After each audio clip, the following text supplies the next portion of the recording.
The Calabar Massacre. The Nigerian forces overran Calabar in early 1968 without much resistance or investment. A seat of the ancient kingdom of the same name, Calabar, is in the southeastern part of Biafra, on the banks of the majestic Calabar River. It had for decades been a melting point of Easterners, Efik, Ibibio, Igbo, and others that had produced a beautiful cultural mosaic of traditions and dialects. In actions reminiscent of the Nazi policy of eradicating Jews throughout Europe just 20 years earlier, the Nigerian forces decided to purge the city of its Igbo inhabitants. By the time the Nigerians were done, they had shot at least 1,000 and perhaps 2,000 Igbos, most of them civilians. There were other atrocities throughout the region. In Oji River, the Times of London reported on August 2, 1968, the Nigerian forces opened fire and murdered 14 nurses and the patients in the wards. In Uyo and Okigwe, more innocent lives were lost in the brutality and bloodlust of the Nigerian soldiers.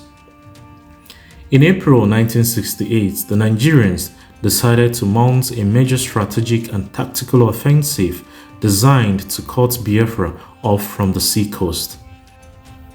The over 40,000 troops of the 3rd Division, led by Army Colonel Benjamin Adekunle, engaged in an amphibious land and air onslaught on the Niger River Delta city of Port Harcourt. After several weeks of sustained air, land, and sea pounding, a period reportedly characterized by military atrocities, rapes, looting, outright brigandry, Port Harcourt fell to the Nigerians on May 12, 1968. The 3rd Division slowly marched north, crossing the Imo River toward the market town of Aba, with heavy casualties along the way. Adekunle and his men shot gleefully through a fierce Biafran resistance and took Aba in August and Owerri in September. The Aba offensive was particularly gruesome. On entry into Aba, the Nigerian soldiers massacred more than 2,000 civilians. Suzanne Massid of the French press agency, reporting this horrifying incident, had this to say: "Young Igbos with terrifying eyes and trembling lips told journalists in Aba that in the villages, Nigerian troops came from behind, shooting and firing everywhere, shooting everybody who was running, firing into the homes." Colonel Adekunle, no doubt a Nigerian war hero, had by now earned a reputation, at least in Biafran quarters, for cruelty and sadism. After a number of provocative public statements illustrating his zeal for warfare, coupled with verbal clashes with international journalists and observer teams, Adekunle became the subject of the local and international spotlight. I was told, away from the media glare, that his conduct became a source of embarrassment for Gowon's wartime cabinet. Perhaps Adekunle's most heinous statement during the war was this: "Biafran aid is misguided humanitarian rubbish. If children must die first, then that is too bad, just too bad." That statement caused such an international uproar that the federal government of Nigeria found itself in the unenviable position of having to apologize for the actions not only of Adekunle but also of Haruna, leader of the Calabar Massacre infamy.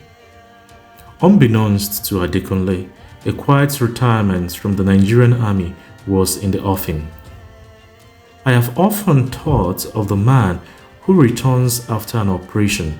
This is what it is called, an operation, and has a wash and goes into the bar of his hotel and drinks whiskey. He has been on an operation, and on the other side, you have maybe 120 people cut to pieces. A friend of mine had his 3 children just like that. They went out to buy books. 5 minutes later, it was over. It does not take long, 10 seconds. It is quite frightening. Meanwhile, on the northeastern front, Mohammed Shua's 1st Division easily overran Abakaliki and Afikpo. Umuahia was the only major urban area in the secessionist republic that had not been overtaken by the Nigerians. Gowon rapidly increased the size of his army to well over 250,000 men and women. His final offensive, which would be mounted on the three fronts that surrounded the Biafrans, was supposed to end the war swiftly in 3 months. As he advanced for what he thought was to be a final push to claim a Biafran surrender in September 1968, he was met by fierce Biafran resistance, sniper fire, and guerrilla warfare. Several unanticipated events coalesced to form a perfect storm that bought the exhausted Biafran army much needed time to regroup, repair the much damaged Uli airstrip, and develop a defensive strategy. Anti-war sentiment worldwide was reaching a peak, bombarded constantly with war imagery through their television sets and newspapers, particularly pictures of babies and women perishing and starving. Several individuals and international human rights agencies started mounting demonstrations in world capitals, London, Washington, Lisbon, against the war.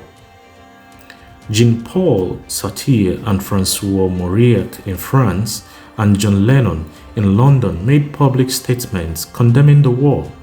Dr. Martin Luther King Jr., long a champion of universal justice, had to suddenly cancel his planned trip to Nigeria over fears for his safety. Joan Baez and Jimi Hendrix were some of the famous musicians who took part in a Biafran relief concert in Manhattan on August 29, 1968. Other British and American artists led peaceful protests of song to draw American public attention to the conflict. The newscasters in America were mesmerized by the story of a young college student, Bruce Mayrock, who set himself on fire to protest the killing of innocent Biafran babies. Mayrock sadly later died in the hospital from his wounds. It was reported that he wanted to draw the attention of the media, delegates in session at the United Nations, and United States government officials to what he believed was genocide in Biafra. Henry Kissinger, now under heavy pressure from civil society groups, found himself encouraging the Nixon administration to rethink their policy on the Nigerian Biafran conflict. Biafra, 1969. First time Biafra was here, we are told. It was a fine figure massively hewn in hardwood. Voracious white ants set upon it and ate through its huge and placed feet to the great heart, abandoning a furrowed, emptied scarecrow. And sun-stricken waves came and beat crazily about its feet, eaten hollow, till crashing face down in a million fragments, it was floated gleefully away to cold shores, cartographers alone marking the coastline of that forgotten massive stains. In our time, it came again in pain and acrid smell of powder, and furious wreckers emboldened by half a millennium of conquest, battering on new oil dividends, are now at its black throat squeezing blood and leaf down to its hands and feet, bloated by kwashiorkor. Must Africa have to come a third time?